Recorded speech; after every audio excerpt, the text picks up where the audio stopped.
विषय हिंदी, कक्षा स्नातक, स्नातकोत्तर, एमफिल, पीएचडी, वर्ष 2022 से 2025। कोर्स का शीर्षक शोध प्रविधि, उपशीर्षक है शोध के अंग।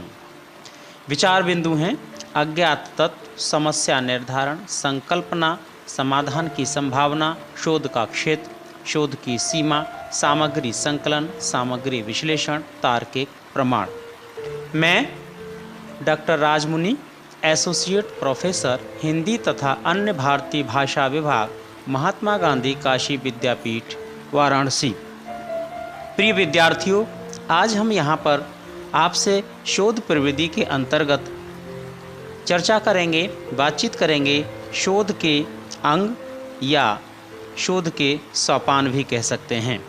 वास्तव में ये थोड़ा सा ध्यान से देखा जाए तो शोध का जो उद्देश्य होता है वह सत्य को समझने और जानने के प्रारंभ से लेकर उसके ज्ञान प्राप्त करने तक की एक व्यवस्थित प्रक्रिया कह सकते हैं। और इस प्रक्रिया को प्रायोगिक कार्यप्रणाली या सुविधा को, अध्ययन की सुविधा को ध्यान में रख करके इसे शोध के अंग भी मान सकते हैं।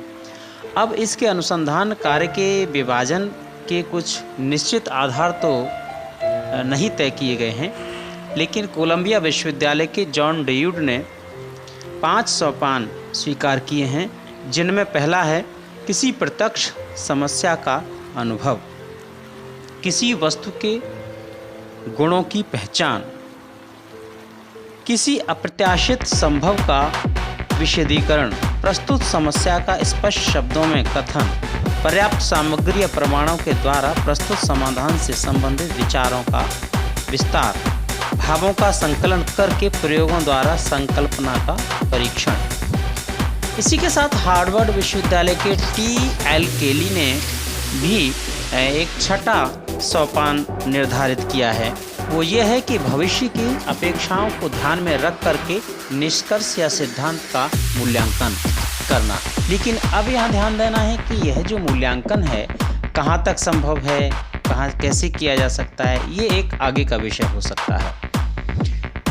अब अगर तत्कालीन शोध छात्रों के शोध कार्यों को ध्यान में देखा जाए तो मुख्य रूप से शोध कार्य का जो विभाजन है इसको आप 8 भागों में विभाजित करके देख सकते हैं, जिनमें पहला है अनुभूत समस्या।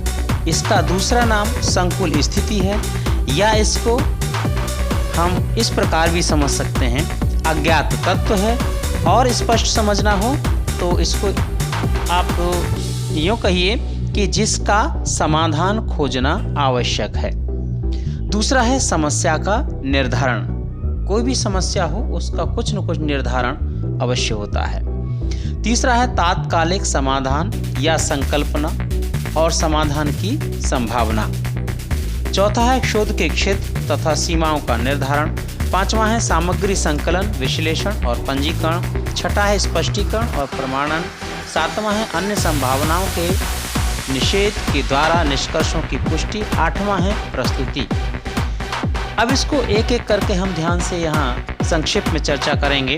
पहला है अनुभूत समस्या, यानी अज्ञात तत्व या संकुल स्थिति, जो भी आप समझ सकें। मानव अपने सहज स्वभाव उत्सुकता के समाधान के लिए अनुसंधान का ये बहुत महत्वपूर्ण बिंदु है। यहीं से अनुसंधान या शोध का जन्म होता है।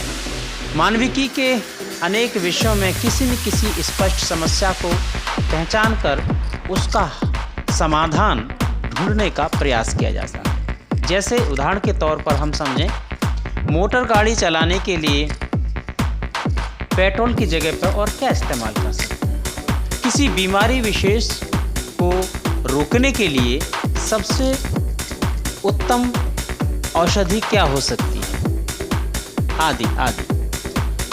अब इसको और ध्यान से समझा जाए तो वो ये है कि समस्या प्रायोगिक क्षेत्र की हो सकती है या केवल किसी विषय से संबंधित जिज्ञासा मात्र से उत्पन्न होने वाली। अब दूसरा है बिंदु इसका समस्या का निर्धारण। व्यवस्थित अनुसंधान के लिए अगली जो सीढ़ी है, अगला जो कदम है, वह है समस्या को स्पष्ट रूप में पहचान कर उसका स्वरूप निर्धारित करना, जिससे उस दिशा में कार्य करने में शोधार्थी को थोड़ी सी सुविधा हो। इस तरह अपने शोध की समस्या का स्पष्ट ज्ञान न होने से अनेक शोधार्थियों को बीच में ही परेशानी का सामना करना पड़ता है, विषय बदलने की अनिवार्यता होती है। कुछ उच्च शिक्षा संस्थानों में छात्रों के पंजीकरण का दृढ़ीकरण ही कुछ समय तक अनुसंधान करके समस्या के स्वरूप को जानने और उसका प्रमाण देने पर होता है। अब समस्या निर्धारण के लिए कौन कौन से काम उपयोगी हो सकते हैं? पहला है विषय के बारे में ज्ञात बातों का और उससे संबंधित साहित्य का अध्ययन।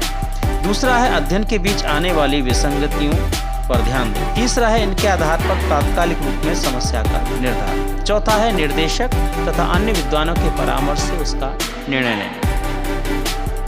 अब इसमें तीसरा जो बिंदु है वह है तात्कालिक समाधान या प्रारूप या संकल्पना और समाधान की संभावना। जहाँ तक अनुसंधान समस्या मूलक हो, किसी समस्या को हल ढूंढने के लिए एक निश्चित लक्ष्य की प्राप्ति की जाती है, वहाँ ये भी सोच लेना चाहिए कि अपने शोध की परिस्थितियों में उसका समाधान हो सकता है अथवा नहीं। क्योंकि पृथ्वी पर जीवन का आरंभ भारतीय भाषाओं का मूल रूप, दूसरा है भारतीय साहित्य की सामान्य प्रवृत्तियाँ आदि विषय इतने विशाल और अस्पष्ट हैं कि किसी काल के अंतर इन पर ठोस निर्णय नहीं लिया जा सकता। विषय चयन करते समय भी इस बात पर ध्यान रखकर ऐसे ही विषय चुनने चाहिए जिसके बारे में स्पष्ट समाधान संभव हो। जहाँ तक अनुसंधान समस्या परक नहीं होता, केवल विवरणात्मक होता है, वहाँ ये समस्या नहीं उठती है। विषय का थोड़ा बहुत अध्ययन करने के बाद उससे कुछ तथ्य और उनको अनुचालित करने वाले कुछ नियम दिखाई देने लगते हैं। सिद्धांत को संकल्पना या प्रसिद्धांत या प्रकल्पना अंग्रेजी में हाइपोथेसिस कहते हैं। इस तरह तात्कालीन नियम बनाने के बाद अधिक सामग्री का अध्ययन करके पक्ष और विपक्ष में प्रमाण इकट्ठे किए जाते हैं। इन्हीं प्रमाण के आधार पर सत्य का उद्घाटन किया जाता है।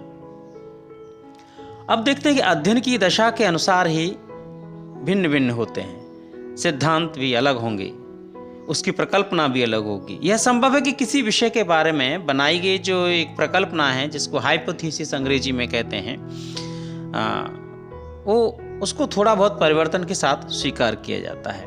दूसरा प्रयोजन है कि प्रकल्पना की दशा में ही विषय की संभावना बहुत स्पष्ट हो जाती है और यदि पर्याप्त मात्रा में प्रासंगिक सामग्री प्रमाण मिलने की संभावना न दिखे तो प्रस्तुत विषय को छोड़ा जा सकता है। आगे का चौथा, शोध के क्षेत्र और सीमाओं का निर्धारण। शोध क्षेत्र की व्याप्ति और उसकी सीमाओं को स्पष्ट रूप से समझ लेना आवश्यक है, क्योंकि जब कोई शोध कार्य करते हैं तो उसके बारे में उसकी सीमा और उसके क्षेत्र का ध्यान रखना बहुत जरूरी होता है। यह याद रखा जाए कि रोचक प्रसंगों का आकलन शोध ग्रंथ का लक्ष्य नहीं है, लेकिन कुछ तथ्यों का प्रामाणिक निरूपण ही उसका उद्देश्य होता है।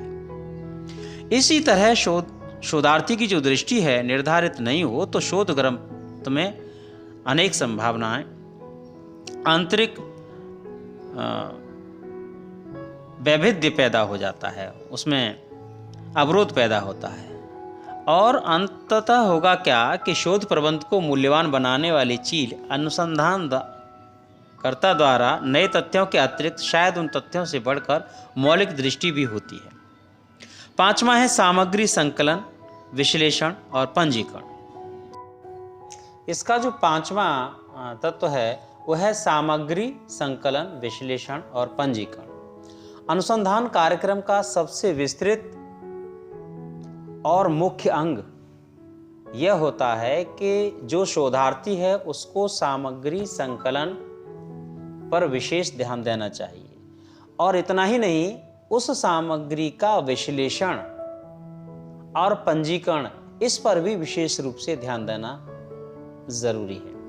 विषय के अध्ययन के लिए उपयोगी सामग्रियों के कितने तरह की हो सकती हैं, उनके स्रोत कौन कौन से हैं और उन सामग्रियों को संचित करने के जो उपाय हैं, जो तरीके हैं, उसके बारे में भी जानना चाहिए।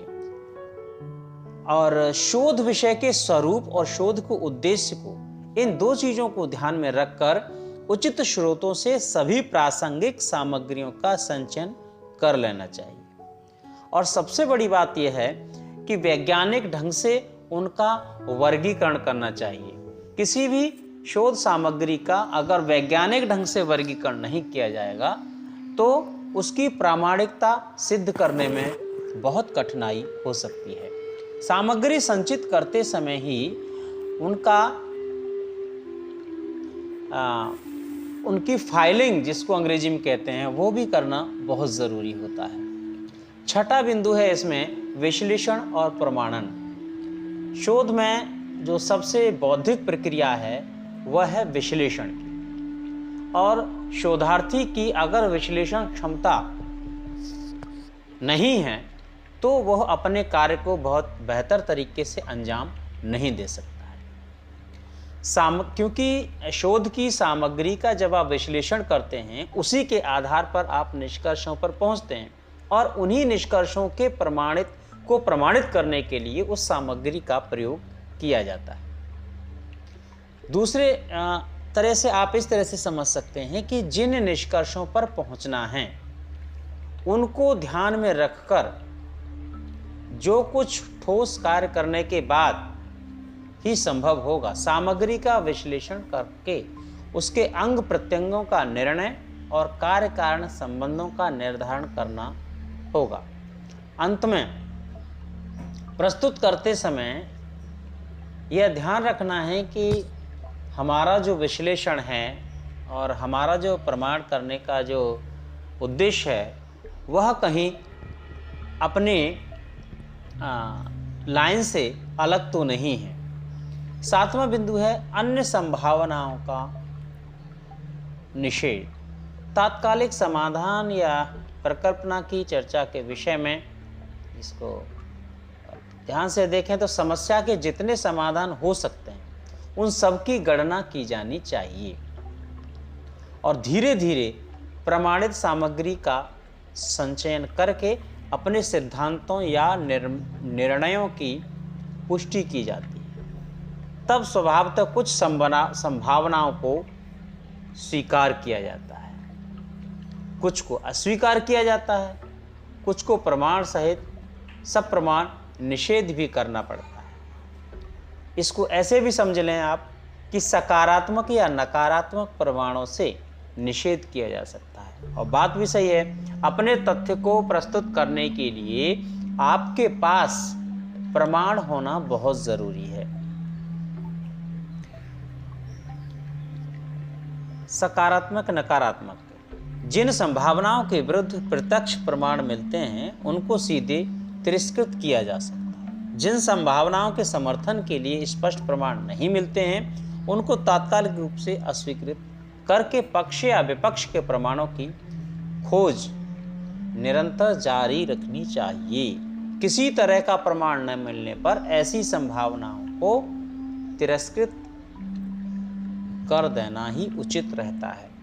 इस तरह समस्त संभावनाओं का निरीक्षण करके स्वीकार और अस्वीकार संभावनाओं को पहचाना न जाए तो अनुसंधान का जो निष्कर्ष है, जो उद्देश्य है, जो सार है, वो बहुत कमजोर साबित होगा। आठवां बिंदु है प्रस्तुति। ये सारे कार्य करने के बाद अनुसंधान के जिन निष्कर्षों पर पहुंचा जाता है उन्हें शोध निबंध, रिपोर्ट या शोध प्रबंध, अंग्रेजी में थीसिस में प्रस्तुत किया जाता है। इसी के निष्कर्ष ही विशेष महत्व के होते हैं, पर उनकी स्पष्टता के लिए दो तीन बातें बहुत ज़रूरी है। पहली है शोध की आधार सामग्री, दूसरी है प्रमाणित सामग्री, तीसरी है विश्लेषण एवं तर्कों को भी प्रस्तुत किया जाता है। अनुसंधान, अब हम इसको कुल मिलाकर देखें तो अनुसंधान एक बहुत महत्वपूर्ण कार्य है जिसके फलस्वरूप भविष्य के लिए सत्य की स्थापना करना, प्रमाणित सिद्धांतों और गंभीर विचारों, जहाँ तक संभव हो त्रुटि रहित, संतुलित और बहुत ही सीधे रूप में प्रस्तुत किया जाता है। इसके लिए प्रत्येक अनुसंधान के प्रत्येक पहलू पर पूरी तरह से बड़े वैज्ञानिक ढंग से ध्यान दिया जाता है। शोध कार्य के प्रारंभ से लेकर अंत तक पूरी ईमानदारी और तटस्थता बनाए रखना बहुत ज़रूरी होता है।